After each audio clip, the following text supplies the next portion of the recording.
we're going to revisit Baker's Keyboard Lounge with a little happy ending to the story. The oldest, it is considered the oldest jazz club in America. That may not be entirely true, but it's most certainly one of the oldest and most celebrated in Detroit. A whole lot of great Detroit musicians cut their teeth at Baker's for sure. And of course, all the greats have been there, including Barbra Streisand, when she was not known to anybody back in '61. She had an appearance there. So it has been a launching pad for many, many, many artists, not just local Detroit musicians like Yusuf Lateef and Elvin Jones and people like that, but also just visiting musicians. It was great for a long, long, long time. But in the advent of rock and roll in the 60s and 70s,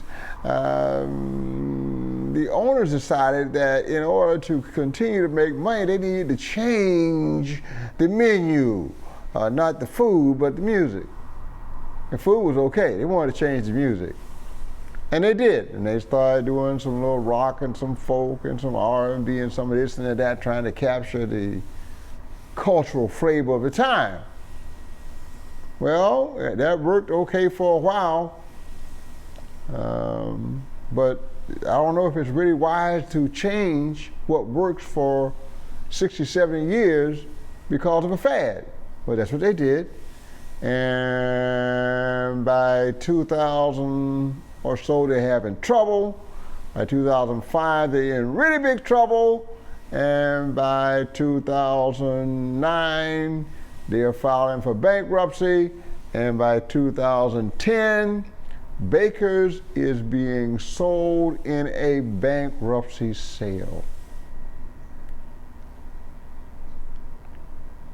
And the manager of Baker's, a guy who dealt with the customers day to day, who could feel the pulse of the club, who knew what people like to drink, what they like to eat, what they like to listen to, who knew the musicians, who knew everything, Mr. Smith, he bought it for pennies on the dollar on this bankruptcy sale.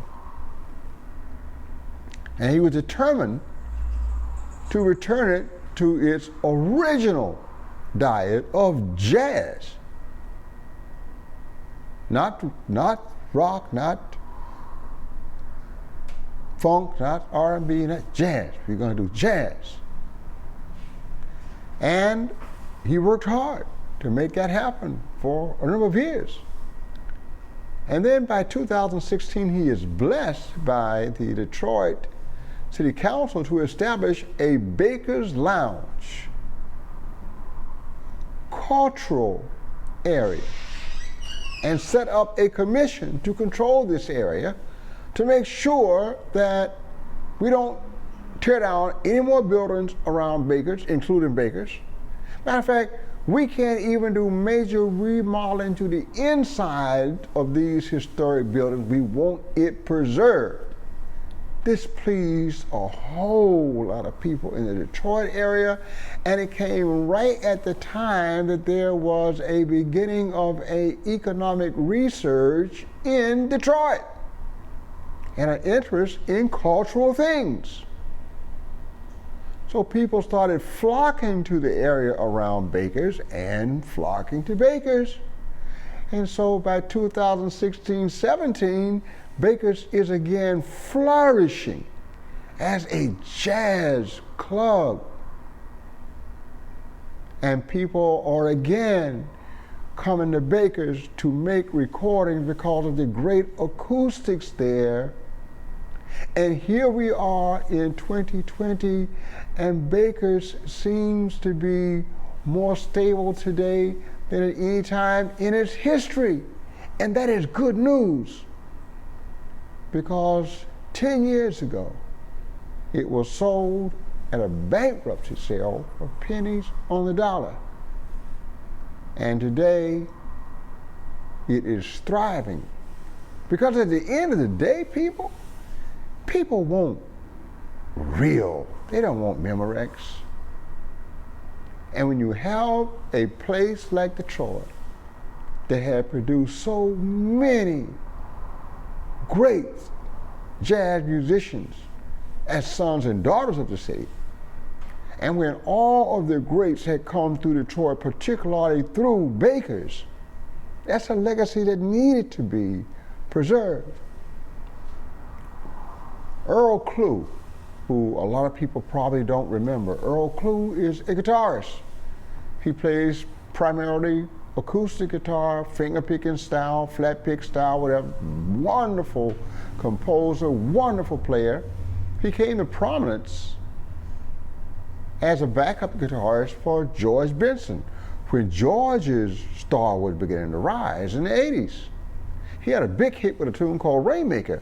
Some of you all will remember that. I remember it because I remember Suncoast Sound playing it in their show, 1982 show, I believe.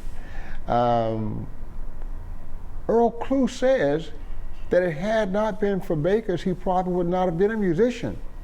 But his mother would take him to Baker's so he could hear the real musicians doing their thing, and this not just inspired him, it informed him as to what was necessary to achieve at that level. And of course, I'm sure he had many conversations with just local musicians as well as tour musicians that educated him as to the path to his eventual success. So let's not take for granted these historical venues. And let's not write off jazz as a dead museum art. Because you know what? It's still thriving. And it always will be, because it is live. It is vital. It is improvisational. It is spiritual. It is in the moment.